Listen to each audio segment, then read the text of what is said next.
Bonjour, aujourd'hui nous allons parler de la réponse immunitaire à médiation cellulaire.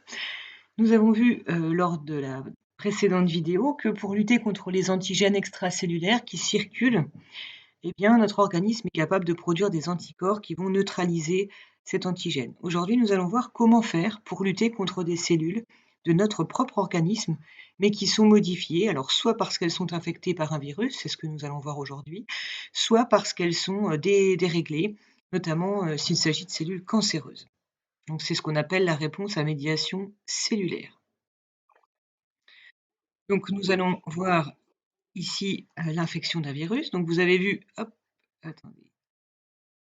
Ici, vous avez donc le virus, qui était sous forme libre, donc un virus circulant, mais le virus a la capacité de pénétrer à l'intérieur de nos cellules grâce à des protéines de son enveloppe qui interagissent avec la membrane de la cellule qu'il souhaite infecter.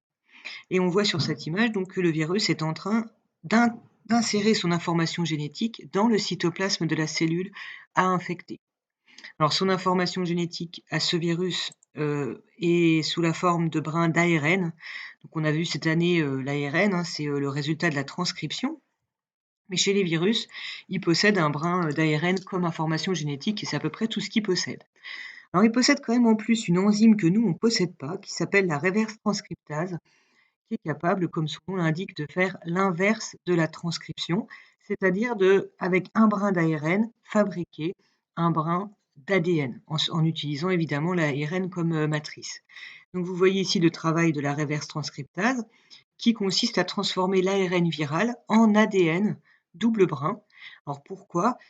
Pour pouvoir intégrer l'information génétique du virus dans notre information génétique, il est indispensable que cette information virale ait la même forme que la nôtre. Donc cette information génétique virale, vous le voyez ici, s'intègre dans l'ADN de la cellule hôte. Donc ce que vous voyez en rouge correspond à l'ADN du virus issu de son ARN. Et ensuite, la cellule va traiter ce morceau d'ADN comme s'il s'agissait du sien. Et donc cet ADN viral va être transcrit, traduit et en fait la cellule va se mettre à produire toutes les protéines virales nécessaires à la formation de nouveaux virions.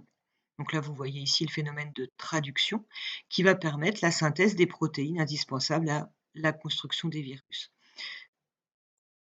Donc voilà ici la scission des protéines. Donc là, vous avez des protéines du manteau, des protéines de l'enveloppe virale, la reverse transcriptase, hein, tout ce qui va servir à faire des nouveaux virus.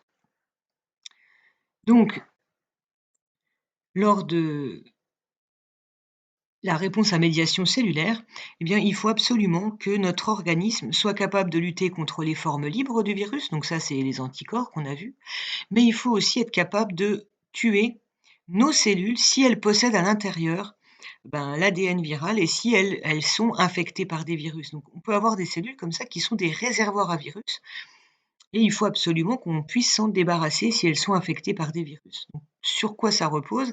Eh bien, essentiellement sur une catégorie de lymphocytes qui sont les lymphocytes T 8.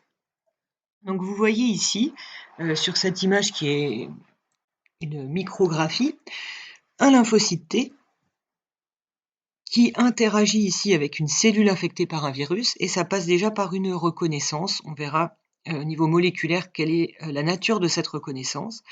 Et dans une deuxième étape, le lymphocyte T détruit la cellule infectée de manière à ce qu'elle ne produise pas de nouveaux virus, donc elle s'en débarrasse. Alors, comment se fait cette reconnaissance? Alors, elle se fait via des récepteurs présents à la surface des lymphocytes T, donc ce sont les lymphocytes T qui agissent dans la réponse à médiation cellulaire, et les lymphocytes T possèdent à leur surface un récepteur appelé TCR, T cell receptor. Ce TCR est incapable de reconnaître des antigènes qui sont libres, qui sont circulants. Le récepteur T, que vous voyez en détail ici, est constitué de 2 chaînes et ce récepteur T ne peut reconnaître que des antigènes, ici en rouge, s'ils sont présentés par des molécules du CMH dont on a déjà parlé. Donc, si le virus est sous forme libre et circulante, un lymphocyte T ne pourra pas le reconnaître. Il pourra uniquement reconnaître des fragments viraux présentés par le CMH de nos cellules. Donc c'est vraiment une cellule qui va s'occuper de surveiller l'état de nos cellules, mais il ne va pas être utile, ce lymphocyte, pour tuer des formes libres des virus ou des toxines, par exemple, extracellulaires. Alors, dans notre organisme, on possède plein de clones différents de lymphocytes T, notamment les T8. Alors, qu'est-ce qui change entre tous les T8 qu'on produit par notre moelle osseuse et notre thymus? Eh bien, vous voyez ici, le récepteur T n'est pas toujours le même. On produit de manière aléatoire des millions de lymphocytes T, dont le récepteur T est différent. Pourquoi c'est différent? Parce qu'il faut être capable de reconnaître plein d'antigènes différents présentés par nos cellules.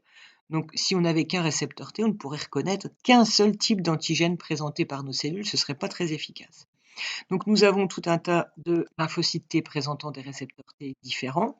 Et ici, vous voyez, ce lymphocyte T, avec ce récepteur T, reconnaît une cellule infectée par un virus. Donc, le petit triangle noir, ça serait du CMH plus un antigène viral.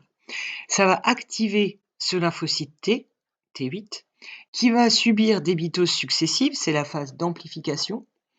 Puis, ces lymphocytes T8 vont se différencier, c'est-à-dire qu'ils vont acquérir une fonction, ils vont devenir des cellules effectrices qui vont se débarrasser des cellules infectées, donc ils vont devenir ces cellules tueuses que je vous ai montrées tout à l'heure. Voilà. Et ces lymphocytes T différenciés en cellules cytotoxiques vont perforer la membrane de la cellule infectée par le virus. Donc ça va provoquer un choc osmotique dans la cellule qui va un peu exploser. Et ils ont une deuxième manière d'agir, ces lymphocytes tueurs, c'est qu'ils vont, par des molécules, induire le programme de mort cellulaire de la cellule infectée. Nos cellules possèdent un programme qui leur permet de se suicider en quelque sorte. Eh bien, les lymphocytes T vont activer ce programme de manière à ce que la cellule infectée se suicide. C'est ce qu'on appelle l'apoptose, pour éviter de produire plein de nouveaux virus qui pourraient nuire à l'intégrité de notre organisme. Donc, ça se passe comme ça. Là, ici, vous avez une cellule qui est infectée par un virus. Cette cellule infectée, elle peut rester vivante très longtemps avec le virus plus ou moins dormant à l'intérieur, mais elle va présenter dans ses récepteurs du CMH, ici en gris, des morceaux, pas des protéines virales, des protéines qui ne sont pas normales, des protéines qu'on ne fabrique pas normalement. Alors ça va être reconnu probablement dans les ganglions, où il y a beaucoup de lymphocytes, par un clone de lymphocyte qui présente le bon récepteur T, capable de reconnaître cette association CMH antigène viral. Cette activation va transformer mon lymphocyte T en lymphocyte T cytotoxique, ou LTC, qui va ici envoyer des molécules qui vont détruire cette cellule infectée ou déclencher l'apoptose pour limiter la propagation des virus. Donc, ce système de réponse à médiation cellulaire est efficace contre les cellules cancéreuses qui présentent aussi dans leur CMH des molécules différentes des cellules normales, également contre les cellules infectées par des virus. Mais dans les deux cas, l'interaction avec les lymphocytes T4 est toujours très importante. Donc, les lymphocytes T4 possèdent eux aussi des récepteurs TCR, comme les lymphocytes T, mais eux vont reconnaître des antigènes présentés par des CPA, les cellules qu'on avait vues lors de l'immunité innée, par exemple des macrophages, des cellules dendritiques, qui vont exposer à leur surface des antigènes étrangers. Le lymphocyte T4, qui va être capable de reconnaître le CMH associé à l'antigène sur une CPA, va s'activer, sécréter des interleukines, ce sont des molécules, qui vont permettre aux étapes d'amplification et de différenciation des LT8 de se dérouler correctement. Donc notre système immunitaire, en gros, se divise en deux types de réponses. La réponse innée, rapide, peu spécifique, et l'immunité adaptative, plus lente, mais très spécifique. Dans cette immunité adaptative, soit on lutte contre des agents extracellulaires par les lymphocytes B qui se mettent à sécréter des anticorps, soit on répond par la réponse à médiation cellulaire pour tuer nos cellules infectées et nos cellules cancéreuses, et ça va se faire par les LT8.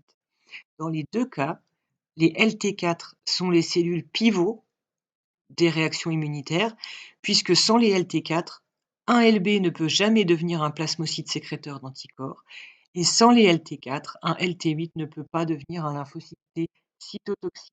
D'où l'importance de ces lymphocytes T4, qui est la population cellulaire cible du virus du sida, le VIH. Donc pour les personnes qui n'ont plus suffisamment de LT4 à cause du VIH, eh bien on va assister à un effondrement du système immunitaire qui va se terminer par le patient va attraper plein de maladies opportunistes qui pour nous sont tout à fait bénines, mais qui vont pouvoir entraîner la mort chez un patient qui n'a vraiment plus de lymphocyte T4. Voilà pour la réponse à médiation cellulaire. Donc j'ai mis ici un petit schéma qui récapitule quels sont les récepteurs possédés par les catégories de lymphocytes qui interviennent dans les deux réponses. Et pour ceux qui ont du mal à comprendre les marqueurs du CMH, je vous invite à regarder une petite vidéo qui est quand même courte et qui est quand même intéressante à voir parce que c'est pas toujours facile de comprendre ce que c'est que le CMH.